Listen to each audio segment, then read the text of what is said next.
ہماری تربیت کا اسٹائل اور انگریزوں کا بہت فرق ہے. انہوں نے اپنی خدمت تھوڑی کروانی ہے بڑھاپے میں. انہوں نے تو 18 سال کا کر کے مارکیٹ سے شارٹ چل بھائی نکل اپنی گرل فرینڈ کے ساتھ گھوم. ہم تو خاندانی لوگ ہیں بھائی, خاندانوں کی شکل میں رہتے ہیں, دادا دادی نانا نانی ساس سسر بہو داماد, یہ سارا سیٹ اپ ہے ہم لوگوں کا. گرل فرینڈ بوائے فرینڈ میں وہی سیٹ اپ ٹھیک ہے جو وہ چلا رہے ہیں. تو وہ پھر تنہائی کھاتی ہے ان کو بڑھاپے میں. گرل فرینڈ بوائے فرینڈ والوں کو تو بڑھاپے میں تنہائی کھائے گی. تو دیواروں کو دیکھ دیکھ کے روتے ہیں. آپ نے بوڑھوں کا انگریزوں کا بڑھاپا نہیں دیکھا؟ وہاں جاؤ نا, جاپان میں جا کے دیکھو. ابھی تو خیر ہم جب گئے ہیں تو میں نے سڑکیں اور ماشاء اللہ ایٹیٹیوڈ سب کچھ دکھایا میں نے, کیا خوبصورت. اور پھر یہاں آ کے میں نے بتایا کہ ابے بڈھوں کو دیکھا ہے ہم نے, 90 سال کا بڈھا 18 سال کی لڑکی کو لے کے گھوم رہا ہے. ہم سمجھ رہے تھے پوتی ہے, پتہ چلا گرل فرینڈ ہے. پہلا ہی دن جو میرا اٹلی میں تھا نا, پہلا دن جب میں ہوٹل میں ٹھہرا ہوں اپنے دوستوں کے ساتھ, تو بڑی عمر کی عورتیں ٹین ایجر لڑکوں کے ساتھ ہوٹل میں جا رہی ہیں.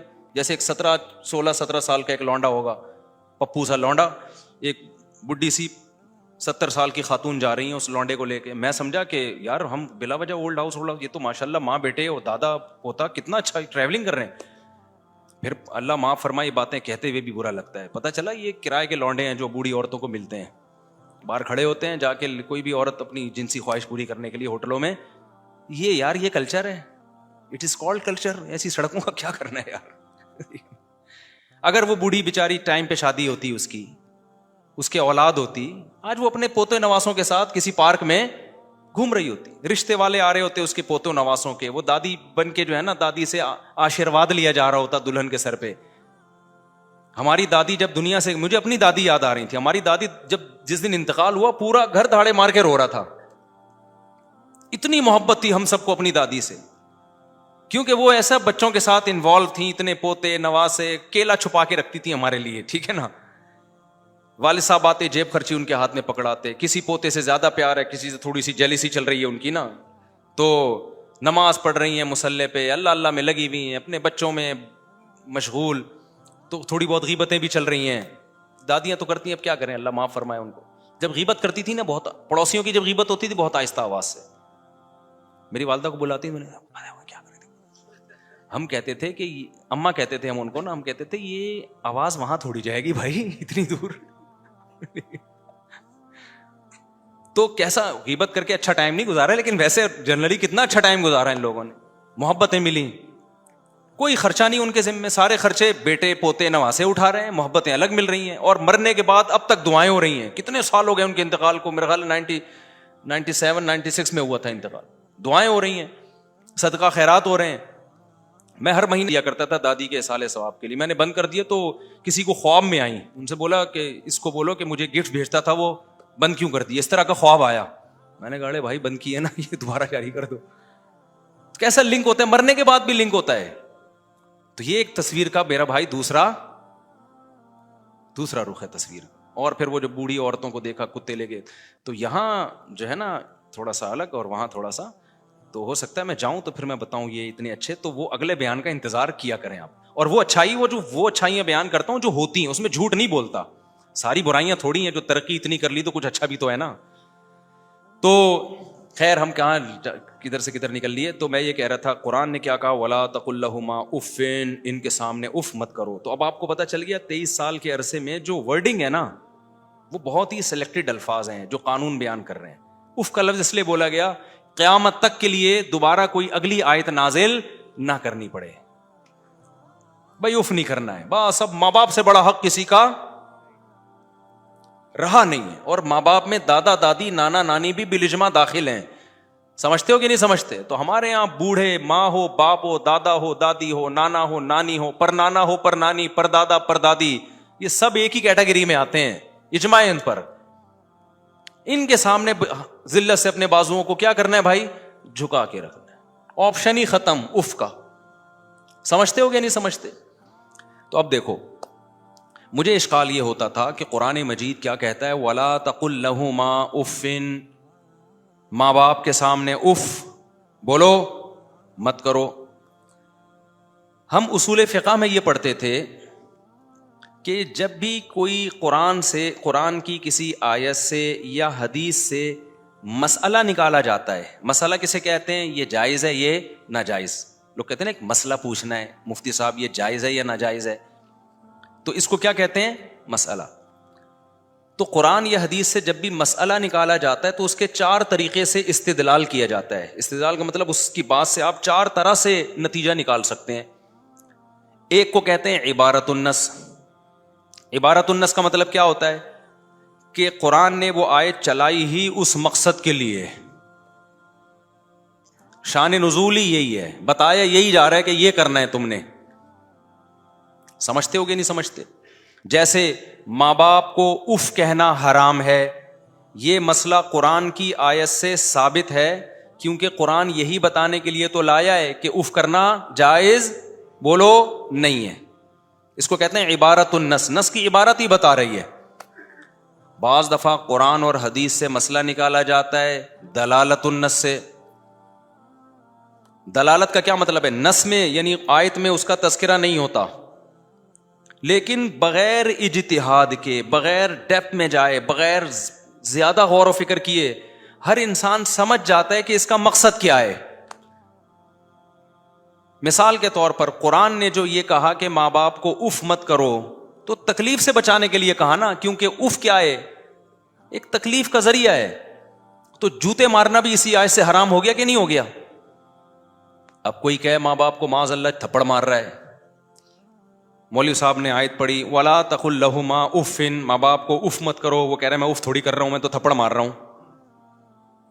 تو ہم کہیں گے بھائی عبارت النص سے تو یہ پتا چل رہا ہے کہ اف نہ کہو, لیکن دلالت النص سے پتا چل رہا ہے کہ تھپڑ مارنا تو بطریق اولا حرام ہے. اس کو کہتے ہیں دلالت النص. نہیں آ رہی بات؟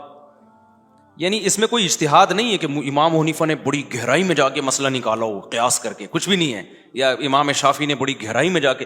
تو ہر آدمی جو کامن سینس رکھتا ہے وہ سمجھ جائے گا یار اف نہیں ہے تو آگے مارنا پیٹنا کہاں سے جائز ہو گیا. تیسری چیز کہلاتی ہے اقتضاء النص, اشارت النص.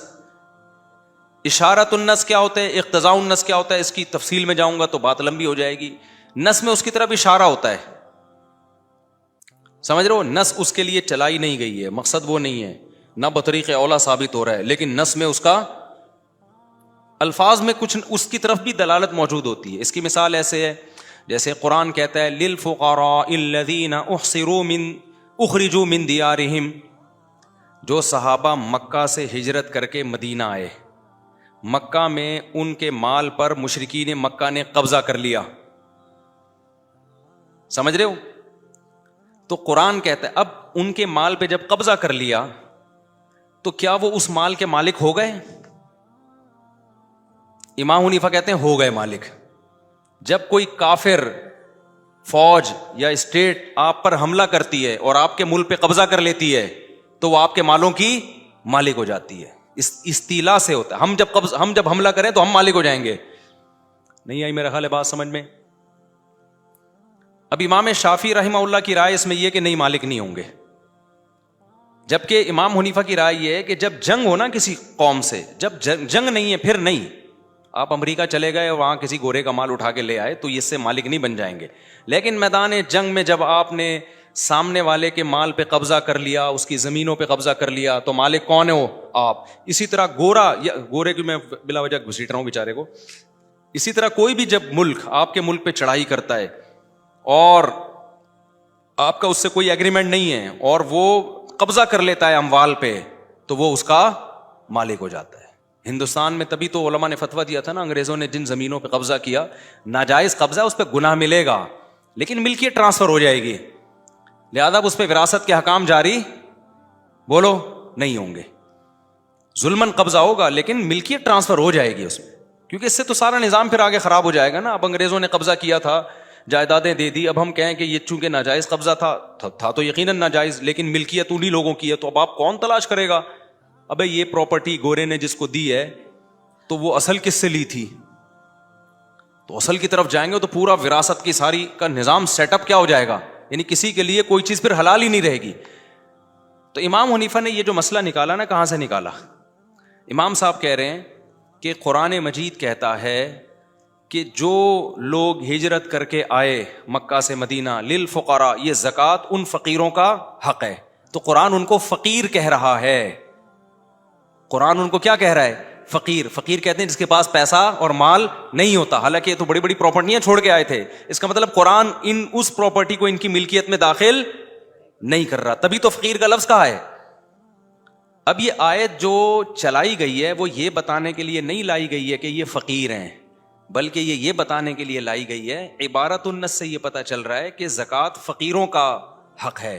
اصل مقصد اس آیت کے چلانے کا یہ ہے. دلالت النص سے پتہ چل رہا ہے، بہت ساری چیزیں دلالت النص سے پتہ چل رہی ہوں گی کہ فقیر بہت ساری چیزوں کے مستحق ہوتے ہیں یا ان پر رحم کھانا چاہیے. اشارہ سے پتہ چل رہا ہے کہ فقیر جو یہ اس کے لیے آیت لائی گئی نہیں ہے. آیت کا مقصد یہ بتانا نہیں ہے کہ جو ہجرت کر کے آ گئے وہ اپنے مال سے محروم، ان کا مال ان کی ملکیت سے نکل گیا، یہ مقصد نہیں. لیکن لفظ میں یہ موجود ہے کہ اللہ ان کو فقیر کہہ رہا ہے، اور فقیر وہ ہوتا ہے جس کے پاس پیسہ نہیں ہوتا. تو اس کا مطلب یہ پراپرٹیوں کے مالک نہیں رہے ہیں.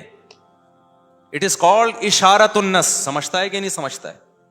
اور ایک ہوتا ہے اقتضاء النص. اقتضاء النص کا مطلب یہ ہوتا ہے کہ جب تک اگلی بات فرض نہیں کریں گے پچھلی ٹھیک ہوگی نہیں. اس کی میں جب چل ہی پڑا ہے موضوع تو کمپلیٹ کر دوں. آپ بولیں کیا مفتی صاحب اصول فقہ لے کے بیٹھ گئے؟ اصول فقہ کی باتیں کیا لے کے بیٹھ گئے؟ لیکن اب ایک جگہ ٹھکانے تو لگاؤں نا میں، تاکہ آپ کو پتہ چلے یہ ایسا ہی نہیں ہے کہ اٹھ کے منہ اٹھا کے جانا میں نے یہ فلانی کتابیں پڑھ کے اب میں مسائل بتانا لوگوں کو شروع کر دیا میں نے. ایسا نہیں ہوتا. ایک ہوتا ہے اقتضاء النص. اقتضاء النص کا کیا مطلب ہے؟ میں پہلے آسان اس کی مثال دیتا ہوں، پھر قرآن سے مثال دوں گا. دیکھو انہوں نے قسم اٹھا کے توڑ دی، اب ان کے ذمے ہے 10 غریبوں کو کھانا کھلانا، ہے کہ نہیں ہے؟ اللہ کہتے ہیں 10 غریبوں کو تم کھانا کھلاؤ. انہوں نے مجھے کہا مفتی صاحب میری طرف سے آپ 10 غریبوں کو کھانا کھلا دو. اور آسان مثال، ان پر ایک غلام آزاد کرنا واجب تھا. ان پر ایک غلام آزاد کرنا واجب تھا. یہ میرے پاس آئے کہ میرے پاس تو غلام ہے نہیں. مفتی صاحب آپ اپنا غلام میری طرف سے آزاد کر دو. میں نے آزاد کر دیا. اصولی طور پر یہ کفارہ نہیں ہونا چاہیے کیونکہ اپنا آزاد کرنا تھا، پڑوسیوں کا آزاد نہیں. لیکن فقہا لکھتے ہو گیا، قسم کا کفارہ ادا ہو گیا. کیوں؟ اقتضاء. اقتضاء کا مطلب یہ تقاضا کر رہا ہے کہ اس عمل کو ہم درست قرار دینے کے لیے کچھ اور چیزوں کو فرض کریں گے. اصل میں انہوں نے ان شارٹ بات کی ہے. یہ کہہ رہے تھے کہ مفتی صاحب یہ اپنا غلام مجھے بیچ دو، ٹھیک ہے مجھے بیچ دو جتنی بھی مارکیٹ ویلیو ہے، اور پھر جب مجھے بیچو گے تو پھر میری طرف سے کیا کر دو؟ وکیل بن کے آزاد کر دو. تو وکالت بھی ایک عقد ہے اور خرید و فروخت بھی ایک عقد ہے. یا اگر بیچنے کا نہیں ہے تو ہبہ کر دو، گفٹ دے دو مجھے. وہ تو ان کی نیت اور میری نیت پر ہے نا کہ تعلقات کتنے ہیں. بعض دفعہ آپ کوئی کام کر دیتے ہیں، بعد میں آدمی کہتے ہیں پیسے نکال بھائی. اگلا کہ میں تو سب فری، میں صاحب میرے دوست ہیں، میں کروڑ روپے کا غلام تھوڑی تجھے فری میں دوں گا. لیکن یا تو یہاں بے چھپی ہوئی ہے، وہ عرف سے ہم فیصلہ کریں گے، یا یہاں ہبہ ہے کہ مفتی صاحب میرا اپنا غلام مجھے گفٹ کر دو اور پھر میری ہی طرف سے اس کو آزاد کر دو. تو ہم نے یہ جو گفٹ کو فرض کیا ہے، ہبہ کو، یہ کہیں لفظوں میں موجود تھا نہیں. لیکن اس عمل کو درست قرار دینے کے لیے اس گفٹ کے عمل کو، عقد کو ہم نے لازمی فرض کرنا ہے. تو وہ جو گفٹ ہے وہ اقتضاء النص سے ثابت ہے. سمجھتے ہو کہ نہیں سمجھتے؟ اب میں اس کی مثال دیتا ہوں. قرآن وراثت میں بتاتا ہے یوصیکم اللہ فی اولادکم، اللہ تمہیں تمہاری اولادوں کے بارے میں وراثت میں وصیت کرتا ہے. للذکر مثل حظ الانثیین، لڑکے کو لڑکی کی نسبت ڈبل دے دینا. فإن کن نساء فوق اثنتین فلہن ثلث ما ترک، 2 بیٹیاں یا اس سے زیادہ ہوں تو 2/3 دے دینا. آگے اللہ فرماتے ہیں کہ اگر کسی کی اولاد نہیں ہے، وورثہ ابواہ، کوئی دنیا سے گیا اور اس کے اولاد نہیں ہے اور اس کے وارث صرف ابا اور اماں ہیں، فلأمہ الثلث، تو اماں کو 1/3 دے دینا. ابا کو کتنا دینا یہ اللہ نے بیان بولو نہیں کیا. آپ حیران ہوں گے اللہ میاں نے ابا کا حصہ ہی قرآن میں بیان نہیں کیا. لے بھائی بالکل ایسے ہی ہے نا. لیکن یہ پتہ کیسے چلا؟ یہ ایسے پتہ چلا، دیکھو اس سے پتہ چل رہا ہے 1/3 اماں کا ہے تو 2/3 کس کا ہے؟ ابا کا. پتہ کیسے چلا؟ ہو سکتا ہے بھائی اماں کے علاوہ بھی کسی اور کا ہو, ابا کا کم ہو جائے, نہ قرآن کے پیچھے الفاظ ہیں ووارثہ ابواہ, اس کے وارث صرف اس کے ابا اماں ہیں. اگر ہم کسی اور کو بھی دیتے ہیں تو اس کا مطلب پچھلی آیت غلط ہو گئی نا, وارث تو کوئی اور بھی ہو گیا. تو اللہ کہہ رہے وارث جب تو یہ دونوں ہوں گے, اولاد بہن بھائی نہیں ہے, تو وارث جب یہ دونوں ہوں گے تو اماں کا 1/3 ہے. اس کو درست کرنے کے لیے پچھلی جو آیت ہے نا کہ وارث ابا اماں ہو, تو ہمیں یہ ماننا پڑے گا کہ ابا کا 2/3 ہے, کیونکہ ابا کا 2/3 سے زیادہ کیا تو اماں کا 1/3 سے کم ہو جائے گا. ابا کا 2/3 سے کم کیا تو کوئی اور وارث مارکیٹ میں آ جائے گا, اس کو دینا پڑے گا. جس کو بھی دیتے ہیں وہ وارث ہی تو ہوتا ہے. تو اقتضاء النص کا مطلب کیا ہوا, ان 2 آیتوں کو درست کرنے کے لیے اس کے علاوہ اور کوئی چیز فرض کرنی پڑے گی. یہی کرنا پڑے گا, ابا کو 2/3 ٹوٹل ملے گا, اس لیے قرآن نے بیان ہی نہیں کیا. وہ سمجھ میں نہیں آ, تو اس کو کہتے ہیں اقتضاء النص. تو 4 طریقوں سے نص سے استدلال ہوتا ہے. آج کل جو نئے اسکالرز آ رہے ہیں ان کو ایک طریقہ بھی نہیں آتا اس میں سے, ٹھیک ہے نا. خیر, اچھا ہم چلتے ہیں آگے اپنے مضمون کی طرف. تو میں یہ عرض کر رہا تھا, اب یہ جو قرآن کی آیت ہے نا وَلَا تَقُلْ لَهُمَا اُفٍّ, والدین کو اف بھی علمی اور خشک موضوع میں بھی ختم کر کے آ رہا ہوں. بہت سے لوگ ٹینشن میں آ رہے ہیں, یار یہ کیا مفتی صاحب کس سے کہانیاں لے کے بیٹھ گئے, کیا ٹینشن میں ڈال دیا ہم لوگوں کو. تو ابھی آ رہا ہوں, لائن پہ آ رہا ہوں. تو اب دیکھو قرآن مجید کیا کہتا ہے, وَلَا تَقُلْ لَهُمَا اُفٍّ, والدین کے سامنے اف مت کرنا. تو میں یہ سوچتا تھا کہ اے اللہ, جب دلالت النص سے یہ ثابت ہوتا ہے کہ تکلیف بھی نہ پہنچانا, تو اتنی بحث میں پڑھنے کے بجائے تو سیدھا سیدھا اصول یہ بیان کر دیتا کہ والدین کو تکلیف نہ پہنچانا, ضابطہ اور قاعدہ بیان کر دیتا. اس میں اف بھی آ جاتا, چپل مارنا بھی آ جاتا, پھر ہمیں ایکسپلین کرنے کے لیے یہ اتنی لمبی تقریر کرنی پڑتی کہ دلالت النص اور اشارت النص اور اقتضاء النص اور قضاء النص کچھ کرنا پڑتا. 2 اور 2 4 کی طرح بات کیا ہو جاتی, اقتضاء النص کے بعد قضاء النص نہیں کچھ ہوتا, اقتضاء النص ہی ہوتا ہے. تو یہ سب کچھ کرنا پڑتا ہمیں, سیدھی سیدھی اللہ خود بتا دیتا. تو وہی بات ہے جو میں نے بتائی, نبی کو ٹائم دیا گیا 23 سال کا, سمجھ رہے ہو. اس 23 سال میں ایسے اصول اور ضابطے بیان کرنے ہیں, قیامت تک علماء مجتہدین اس سے مسائل قیامت تک زمانے کے حساب سے نکالتے رہیں. تبھی امام حنیفہ نے مسائل نکالے, امام شافعی نے نکالے, امام احمد نے نکالے, امام مالک نے نکالے, پھر ان کے آگے شاگردوں نے اور نکالے, اور اب یہ فقہ کی کتابیں پھیلتی چلی جا رہی ہیں, پھر جدید مسائل آ رہے ہیں, ان میں اور اجتہاد ہوتا ہے. تو یہ قیامت تک, تبھی تو دیکھو 1400 سال ہو گئے, اسلام ابھی بھی کیا ہے, لوگوں کی پریکٹیکل لائف میں زندہ ہے. اگر یہ زمانے کے ساتھ چلنے والا نہ ہوتا تو آج پریکٹسنگ مسلمان مارکیٹ سے شارٹ ہو چکے ہوتے. نام کے مسلمان بھی بہت ہیں تو پریکٹسنگ بھی بہت ہیں دنیا میں, سوٹیبل ہے چل, بلکہ حقیقت یہ کہ صرف یہی چل رہا ہے, باقی کوئی بھی نہیں چل رہا. آپ کہہ سکتے ہو نہیں مسلمانوں کے علاوہ اتنے لوگ چل رہے ہیں, وہ کسی ایک حالت پہ نہیں چل رہے. آپ 100 سال پہلے کا یورپ دیکھ لو, ڈفرینٹ, اس سے پہلے کا دیکھ لو اور ڈفرینٹ, 50 سال پہلے کا دیکھ لو بالکل ڈفرینٹ, 1990 کا دیکھ لو ڈفرینٹ. 1990 میں ہومو سیکسولیٹی انلیگل تھی, اس کے بعد اب جا کے ڈفرینٹ, اور 20-30 سال کے بعد آپ دیکھیں بہن بھائیوں کا نکاح بھی یہ لوگ لیگل کر دیں گے. یہ تو کلابازیاں کھا رہے ہیں, نئی نئی چیزیں آ جائیں گی مارکیٹ میں. 1400 سال پہلے جاؤ اسلام تھا, آج بھی کیا ہے وہی ہے. تو اب میں یہ مثال دوں, اس کو کمپلیٹ کروں. اف کیوں کہا گیا, یہ جو اللہ نے فرمایا نا ماں باپ کو اف نہ کرو, تو اللہ یہی اصول اور قاعدہ بیان کر دیتے تکلیف نہ دو, تاکہ ہم اسی سے چیزوں کو نکالتے رہتے.